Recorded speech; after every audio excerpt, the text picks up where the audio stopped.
नाज़िर-ग्रामी मामला ये है कि भारत जिसको LAC कहता है और उस पर अपना तसल्लुत समझता है, चीन इसको तस्लीम ही नहीं करता।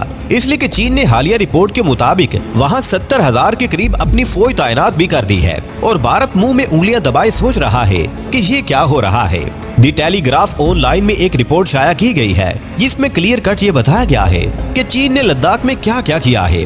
नाज़िर-ग्रामी टेलीग्राफ लिखता है कि चीन ने 70,000 फौजी और ड्रोन्स लद्दाख के बॉर्डर पर तैनात कर दिए हैं और भारत सत्तू पीकर सो रहा है और ये सब भारत के खिलाफ किया गया है। लेकिन मोदी की तरफ से और ना ही इसके दिफाई इदारों की तरफ से कोई ऐसी खबर सामने लाई जा रही है जिसमें चीन के हवाले से बात की गई हो। अभी तक भारत की जानिब से यही कहा जा रहा है कि सब ठीक है।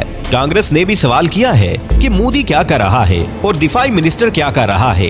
ये और इसकी फौज सिर्फ मुसलमानों की जिंदगियां जीरन करने में मसरूफ है और चीन की तरफ से जो खतरा मंडला रहा है उससे बिल्कुल बेखबर है। नाज़िर-ग्रामी भारतीय फौज में ये जुर्रत ही नहीं है कि चीन के मुकाबले में LOC पर जाए और इसका मुकाबला कर सके। इसमें तो इतनी भी जुर्रत नहीं है कि एहतजाज ही कर सके, इसलिए कि चीन के साथ इसके जो तिजारती मामलात हैं वो खराब होते हैं। और दूसरा ये कि अमेरिका भी यही चाहता है कि भारत खामोश रहे और चीन इस पर हमला करे और अमेरिका को मौका मिले चीन पर चढ़ाई करने का। इसलिए भी भारत को खामोश रहने का शायद इशारा मिल चुका है कि चीन को करने दो, जो करना है इसको बाद में देखेंगे। नाज़िर-ग्रामी इसी रिपोर्ट में ये भी बताया गया है कि चीन न सिर्फ अपने फौजियों की तादाद बढ़ा रहा है बल्कि वहाँ फौजियों के लिए इमारतें भी बना रहा है और हेलीपैड भी तामीर किए जा रहे हैं और सड़कें भी बनाई जा रही हैं। इसके साथ साथ एयर शेल्टर बनाए जा रहे हैं और एयरक्राफ्ट खड़े करने के लिए हैंगर भी बनाए जा रहे हैं और कच्ची सड़कों को भी पुख्ता किया जा रहा है। अगरचे वहाँ भारत की फौज भी मौजूद है लेकिन वो मुंह देख देख कर रोती है और कुछ कर नहीं सकती। नाज़िर-ग्रामी हमने 2 साल पहले भी एक रिपोर्ट में बताया था कि फौजियों ने कहा है कि भारतीय अफसर तो ऐश करते हैं लेकिन आम फौजियों को ठिठुरने के लिए छोड़ रखा है। खुद अच्छे अच्छे खाने खाते हैं, जवानों के लिए कुछ नहीं है जिससे सर्दी से बचाव हो सके। इसलिए फौज भी बददिल हो चुकी है। हमने पहले भी कहा था कि भारत इस तरह का रहा है और इसके जवाब में मोदी ने कहा था कि ना कोई हमारे देश में घुसा है और ना हम घुसने देंगे। लेकिन अगर ये बात सच है तो मोदी की हुकूमत की तरफ से ये बात क्यों कही गई कि भारत इस वक्त लद्दाख में बहुत खर्च कर रहा है? अगर वहाँ कुछ नहीं है तो भारत वहाँ क्यों अखराजात कर रहा है?